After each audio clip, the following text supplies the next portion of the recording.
Donc, au niveau des particularités culturelles donc du Danemark, au niveau des habitudes des gens, des modes de vie, des comportements, est-ce que tu as, enfin, t'as pu remarquer des différences par rapport aux Français ou qui t'ont... Euh, donc non, en soi, je trouve que c'est un pays qui est assez, même si c'est un pays nordique, qui a des habitudes qui sont assez proches de celles de la France, mais pour autant, il y a certaines choses qui nous ont un peu surpris quand on est arrivé. Par exemple, c'est un pays qui mange, qui se couche assez tôt en fait, enfin qui mange assez tôt en tout cas. Donc quand je dis tôt, c'est plutôt vers 19h. Donc ça implique beaucoup de choses par la suite qu'on ne pense pas forcément. Donc s'ils mangent tôt, c'est-à-dire qu'ils commencent aussi leur apéro assez tôt. On dire, on a envie de commencer avec eux, mais on a aussi envie de terminer à notre heure. Donc finalement, ça nous fait des apéros qui durent facilement 4 heures. Donc au début, c'est un peu risqué, mais finalement, c'est assez marrant. Ensuite, si au niveau des spécialités culinaires, c'est pas forcément très, c'est original, ça, y a pas à dire, mais c'est pas forcément très copieux pour pour vous situer un peu la spécialité. Justement, enfin, je suis très réducteur, mais en gros, c'est une tartine avec du beurre et du saumon. Donc c'est leur spécialité, vous en mangez deux ou trois et vous avez un repas. Donc au début on est un peu surpris, mais finalement on s'y fait assez rapidement et c'est ça correspond bien en fait finalement à l'esprit nordique, quelque chose de très simple en fait, quelque chose d'assez bon et simple en fait. Euh, et un autre aspect qui m'avait beaucoup plu en fait, c'est un pays qui est très travailleur en fait, mais dans ses horaires. Donc une fois que l'heure c'est l'heure, donc quand il est 17h, 18h, on arrête de travailler. Et le vendredi soir, et ça c'est quelque chose que j'ai adoré, c'est toute la population sort et va boire un verre ensemble. Donc quand vous allez dans la rue des bars à Copenhague, vous allez aussi bien croiser des jeunes de 20 ans, 30 ans, voire 40 ans. Et c'est quelque chose d'assez plaisant. Donc, D'accord. mais là, je les ai pas toutes en tête. Ça vaut le coup d'œil. D'accord, très bien. Au niveau du logement, comment est-ce que tu as trouvé ton logement? Est-ce que tu l'as trouvé avant ou après son départ de Alors la ça, France? c'était un point assez important. Je voulais absolument le trouver avant. J'avais pas envie d'avoir ce stress supplémentaire, d'autant plus quand on reste que 4 petits mois, j'avais pas envie de consacrer un mois à la recherche. Donc, je suis passé par CBS tout simplement, qui proposait divers logements. Donc, c'était un peu particulier. Là, sinon, il est sous-loué. Enfin, c'était plus légal. Mais c'est très bien pensé. C'est le principe du premier arrivé, premier servi. Donc, vous inscrivez sur leur site. Vous avez environ 3-4 semaines pour regarder un peu ce qu'ils proposent, à quel prix, où est-ce que ça se situe. Et ensuite, là par contre, c'est un peu houleux puisque du jour au lendemain, vous allez recevoir sur votre boîte mail un lien et c'est premier à aller assez régulièrement votre boîte mail et vous faites votre choix. Si c'est libre, et ben c'est à vous. Vous le serez au bout de 1 heure, même pas. Si ça l'est pas, vous refaites un choix.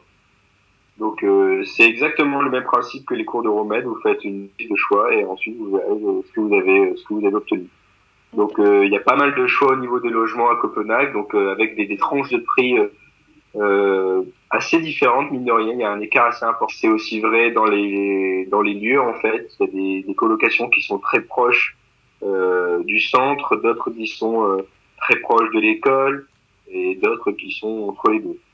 Donc au D'accord. choix. Et ensuite, par contre, on est aussi invité, si jamais on n'a pas de colocation avec l'école, elle nous aide à trouver un logement chez l'habitant en fait. Voilà. Ok, très bien. Et Donc donc, l'école, c'est une grosse structure, elle nous accompagne. Ah oui, oui, tout est meublé, tout est très bien pensé. Je suis arrivé là, tout était présent. J'avais un sac avec tous mes draps. Quand je suis arrivé, j'ai mon buddy qui m'a accueilli avec les clés. Enfin, tout est très bien pensé. Vous avez juste à vous poser. Et, enfin, non, il n'y avait aucun problème de ce point de vue-là. d'accord, très bien. On passe au coût de la vie. Donc, est-ce que la vie est plus ou moins élevée par rapport à la France au niveau de téléphone, matériel scolaire, si éventuellement tu as dû acheter des livres, voilà. Alors, ouais, comme je l'avais dit avant, oui, c'est le niveau de vie est beaucoup plus élevé. Mais ça, c'est vraiment culturel en fait. C'est à mettre en parallèle avec le fait que c'est un pays un peu plus riche tout simplement, et ils payent beaucoup plus d'impôts ou autre, mais à côté de ça, les étudiants sont beaucoup plus aidés en fait. Par exemple, un étudiant à Copenhague, même à payer un étudiant, c'est vraiment une autre logique à appréhender. Donc oui, le niveau de vie est plus élevé. À titre d'info, par exemple, une pinte de bière, c'est environ, on peut s'en sortir pour 7 euros. Euh, pour scolarité, c'est gratuit. Mais bon, on paye au remède en parallèle. Mais on a pas mal de livres à acheter. Mais bon, c'est un investissement au tout début et ça dépasse pas les 200 euros, je dirais. Donc, c'est abordable. Et puis, on peut trouver des livres d'occasion aussi, le vélo à acheter au début. Mais encore une fois, c'est revendable. Le prix de la nourriture, tout dépend dans quel magasin vous achetez et ce que vous achetez. La bière, c'est l'un des produits les moins chers au Danemark grâce à Carlsberg. Le lait, c'est un produit laitier. Les produits laitiers sont pas chers au Danemark. Et tout ce qui est viande, par exemple, c'est un produit assez cher. Ce sera vraiment abordable. Donc, ça dépend vraiment des produits qu'on consomme. Donc, c'est un point de vigilance à prendre en considération lorsqu'on va au Danemark, c'est vraiment le budget. Mais si on fait attention, on peut vraiment s'en sortir. C'est vraiment le début. Si on garde nos habitudes de français, ça peut être compliqué. Si vous avez envie de vous acheter une baguette ou des croissants, il faudra mettre l'argent. J'ai voulu voir et puis c'est très cher. Donc voilà. D'accord.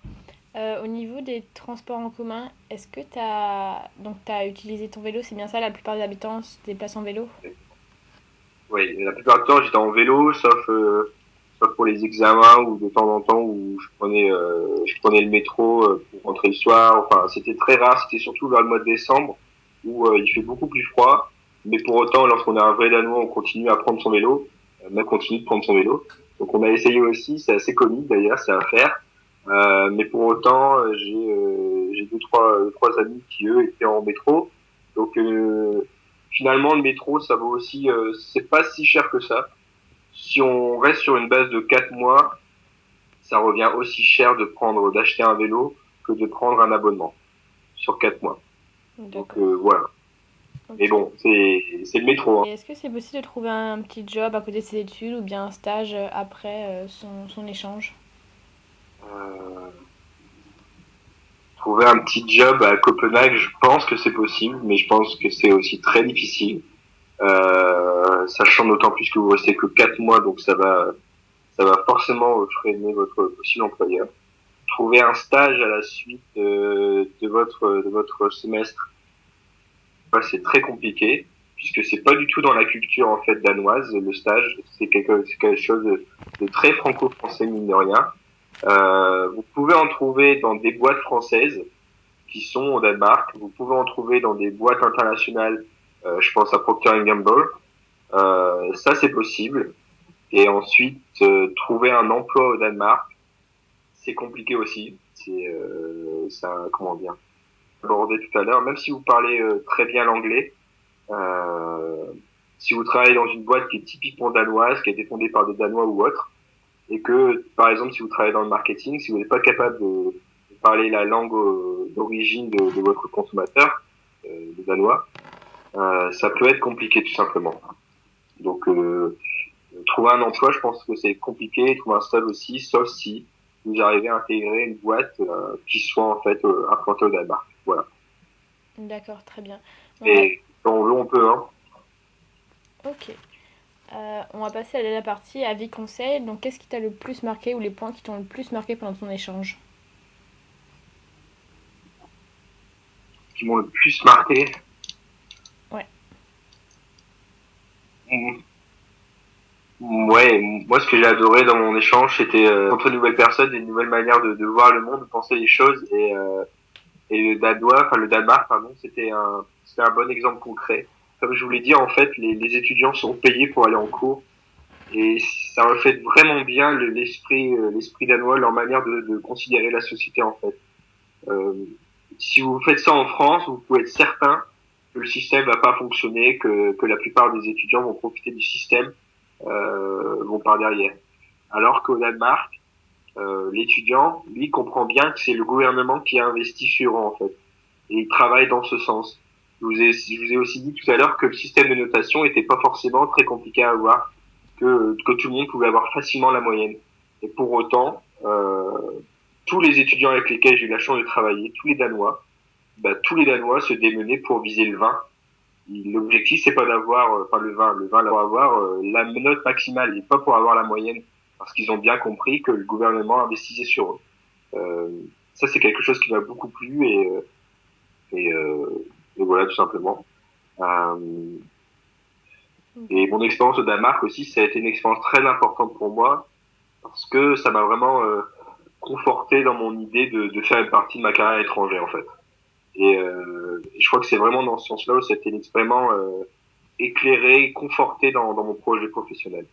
Et c'est D'ac- aussi pour ça que je vous recommande vivement de faire un semestre à l'étranger, que ce soit au Danemark ou autre, parce que parfois on se dit qu'on va faire une partie de notre carrière à l'étranger alors qu'on sait pas du tout ce que ça veut dire. Si ça tombe, ça dit qu'on n'a pas du tout.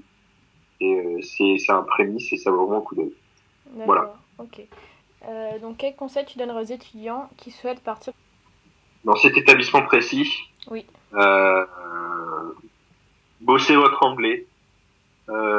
Ça peut paraître anodin, mais c'est très important. Moi, par exemple, mon TOEFL, j'avais travaillé pendant un mois tous les soirs pour avoir la meilleure note possible. Même si c'est que un requis, ensuite vous pouvez être noté là-dessus ou autre. Et le Danemark peut être assez exigeant sur ce point-là. Et une fois que vous allez arriver là-bas, même s'ils sont très compréhensifs, vont pas tout le temps s'arrêter pour vous. Vont d'ailleurs jamais s'arrêter pour vous. À vous de vous débrouiller. Donc un point important, c'est ça. Comme je vous l'ai dit, si vous voulez arriver au Danemark, eh ben, il faut être aussi un étudiant pas trop mauvais. Donc évitez d'être un glandeur. Voilà. Euh, ensuite, ouais, c'est pour arriver dans cette école, c'est vraiment les aspects les plus importants, je pense. Ensuite, d'ac- faut être ouvert, faut vraiment être ouvert d'esprit et comment dire, s'ouvrir à toutes les expériences qui peuvent se proposer à vous. Faut vraiment pas être fermé. Et c'est aussi vrai au Danemark que ça l'est dans toutes les autres destinations que propose Euromed. Donc soyez ouverts et profitez-en. d'accord, très Voilà. bien. On va passer à la dernière question. Donc, est-ce que tu accepterais d'être contacté par des étudiants pour répondre à leurs questions? Il y a pas de souci.